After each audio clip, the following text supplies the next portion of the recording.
From Florida, Mr. Haridopolos is now recognized for 5 minutes. Thank you, Mr. Chairman. I first want to express my gratitude to our sheriff back at home, Sheriff Wayne Ivey. He has been very aggressive in getting out the information.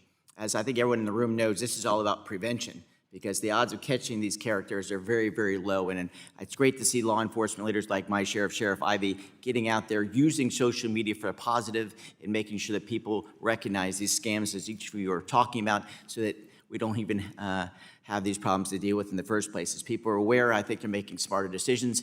I actually talked to one of my friends today talking about a financial issue. He said, "Can you please give me a call? I want to make sure it's you asking me this question."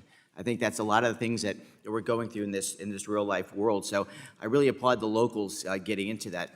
Ms. Griffin, I'd like to ask you the first question. I'd like to focus on your work with the National Task Force on Fraud and Scam Prevention, which I understand is a working group with law enforcement. How do federal, state, and local groups work together so we don't have these different silos, but they actually work in concert so we're not wasting resources and getting this broad message across? Absolutely. Thank you very much for the question. And I just have nothing but praise for the dedication and passion of law enforcement agents working on this issue across local, state, and federal agencies. We heard multiple instances of local task forces where that sort of multiplicity of agencies were working together in a local community, both to try to deconflict cases and to try to raise awareness in those communities. But I can't stress enough how often we also heard that this was a side of the desk activity, that this was happening in off hours through the passion and dedication of those agents, and not because anti-scam efforts were a dedicated priority of the agencies in question.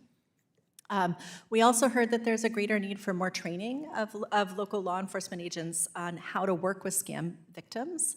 And so that when a victim does come forward to local law enforcement, which is rare, they are treating that victim in a way that A, shows compassion, but B, is able to elicit the information that we need in order to go after those criminals.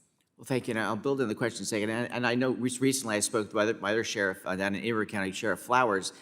Almost daily, he has people coming in saying, I thought this person was this person versus that person, and tens of thousands of dollars. This is not a small scam. This is a serious number, at least in the communities that we're living in. And so how do those local sheriffs share information, Ms. Griffin, across the jurisdiction so that one can quickly get the scam out there? I know whenever I get the oddball text, I'll often go to one of my search engines and say, is this number real? Is this real?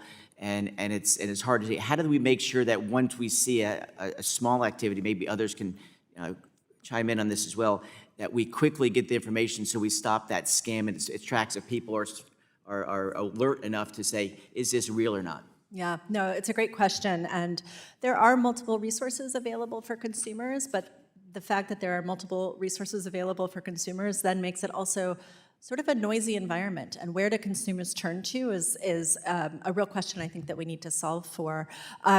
There's also not always easy ways for law enforcement to know what to do in that scenario. We talked earlier today about how the criminals who are perpetrating these crimes are often representatives of foreign criminal enterprises, and so the jurisdiction of local law enforcement is quite limited in that case. And so their ability to then liaise effectively with federal agents who can take action is something that we need to create more strategic and streamlined pathways for them to do so. Well, thanks, Ms. Griffin. I'll just close with this, Mr. Chairman. I really applaud my local sheriff, Sheriff Ivey and Sheriff Flowers. They're really aggressive getting out there in their local community, and I'm glad that we're raising this awareness. That's probably the biggest weapon we have. As you mentioned, Ms. Griffin, so many of these criminal syndicates are not within the borders of the United States, and the likelihood of recovering these dollars is very, very slim given the realities of these crimes.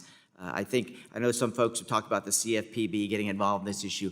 You know, this is a front-end issue. This is not a back-end issue. The likelihood of us kind of coming through with some government agency to recover these are probably pretty slim.